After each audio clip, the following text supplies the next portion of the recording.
Think about the things that frighten you most deeply, not the everyday worries, but the primal fears that live somewhere beneath your conscious mind.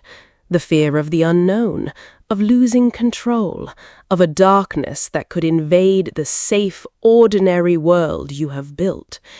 Every culture in every age has created monsters to give shape to these fears, figures that embody what people are most afraid of facing.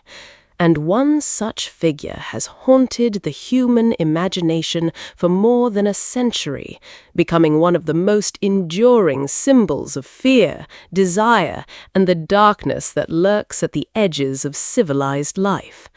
That figure comes from Dracula by Bram Stoker, a novel that gave the world its most famous vampire and shaped countless stories that followed it. It tells of a mysterious nobleman from a distant land who travels to a bustling modern city, bringing with him an ancient and predatory evil, and of a group of people who unite to stop him.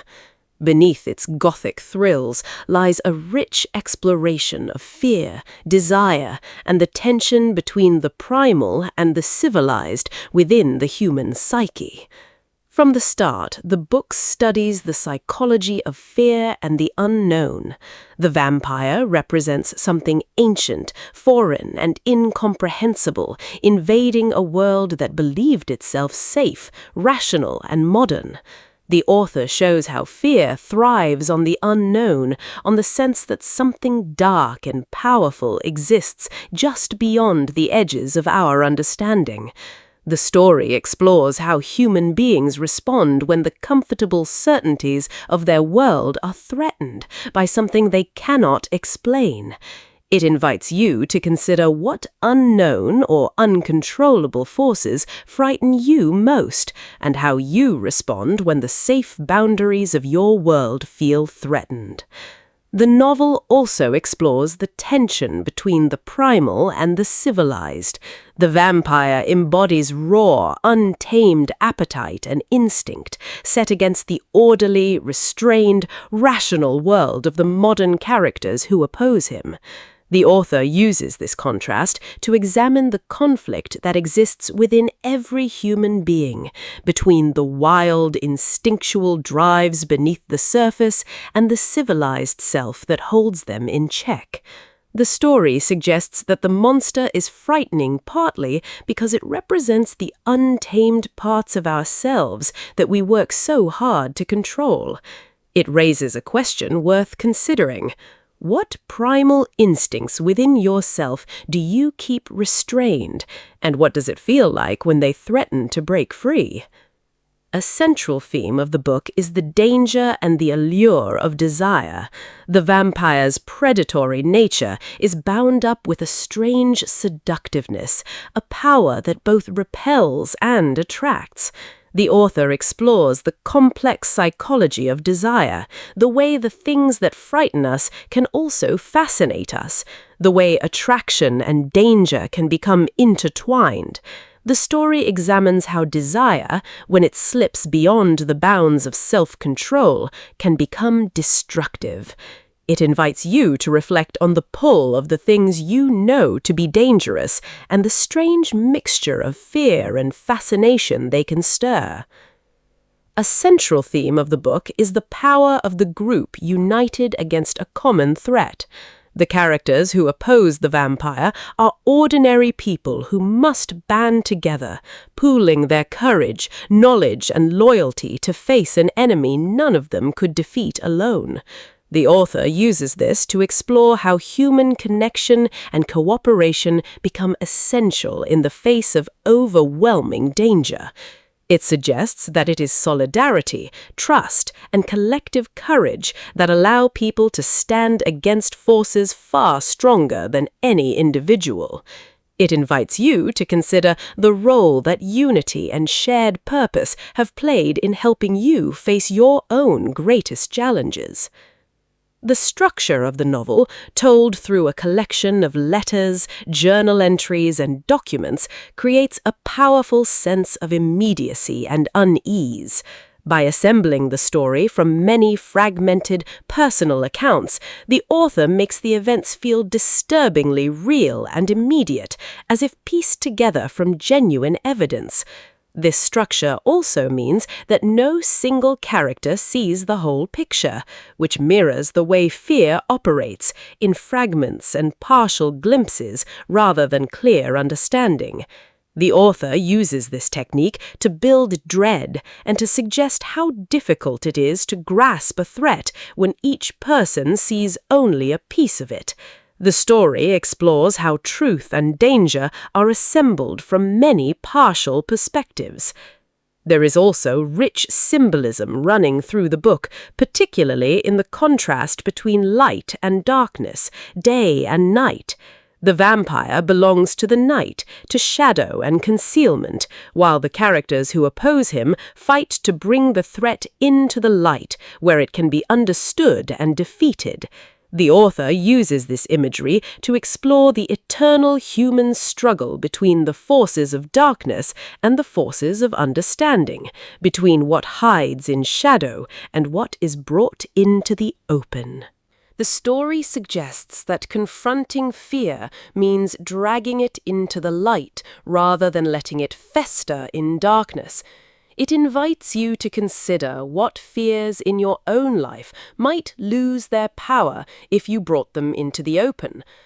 The novel also explores the fear of corruption, of a darkness that can spread and transform the innocent into something they were not. The vampire's victims are not merely killed, but changed, turned into versions of the very thing that preyed upon them. The author uses this to examine the human fear that evil is contagious, that exposure to darkness can corrupt and transform a person from within. The story explores the anxiety that we might lose ourselves, might become something we fear through contact with forces beyond our control. It invites you to reflect on the fear of being changed by the influences around you and what it means to guard against losing yourself. The emotional arc of the book moves through mounting dread toward a hard-won triumph of courage and unity over fear.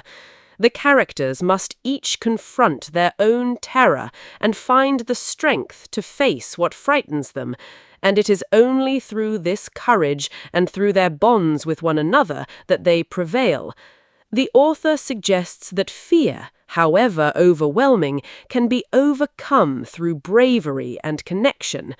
The story leaves the reader with a sense that even the most ancient and powerful darkness can be faced and defeated when people refuse to surrender to their fear. It is, beneath its horror, a story about the triumph of human courage.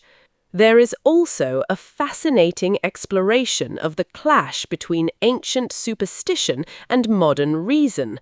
The characters are people of science and logic who must gradually accept that the rational tools they trust are not enough to face the threat before them, and that they must turn to older, stranger forms of knowledge. The author examines the tension between the modern confidence in reason and the persistence of ancient fears and beliefs that refuse to be explained away. The story suggests that there are dimensions of human experience that pure logic cannot fully account for. It invites you to consider the limits of reason in your own life and the moments when rational explanations have failed to capture something you deeply felt. The novel also examines the fear of invasion and the loss of control over one's own body and mind. The vampire's power lies partly in its ability to enter and control its victims, to violate the boundaries of the self. The author uses this to explore one of the deepest human anxieties, the fear of losing control of oneself, of being influenced or overtaken by a force one cannot resist. It examines how frightening it is to imagine the self being invaded or controlled by something external. It invites you to reflect on what it means to guard the boundaries of your own mind and self against influences that would overtake them. There is also a study of courage as something that must be summoned repeatedly rather than possessed all at once. The characters are not fearless heroes, they are frightened people who must continually find the resolve to face what terrifies them, drawing strength from one another and from their sense of purpose. The author explores how genuine courage is not the absence of fear, but the decision to act despite it. The story suggests that bravery is built moment by moment through repeated choices to face what frightens us.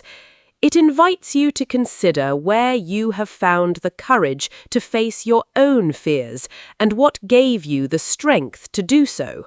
The book also gives quiet attention to how the threat gathers strength in secrecy, growing most powerful while it remains hidden and unrecognized.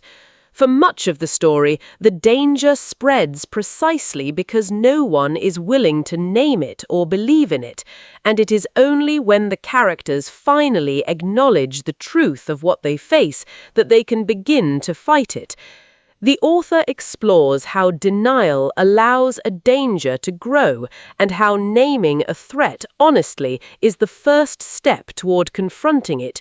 The story suggests that what we refuse to look at directly often gains the most power over us.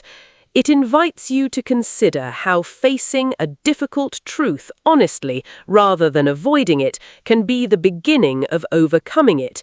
In the end, Dracula leaves you with a deeper understanding of the fears that live beneath the surface of the human mind. It suggests that fear thrives on the unknown, that the monster embodies the untamed parts of ourselves, and that courage and connection are what allow people to face the darkness. A story that gives shape to our deepest fears and shows them being overcome offers a strange and lasting kind of reassurance. Books aren't just stories, they're mirrors that help us understand ourselves better.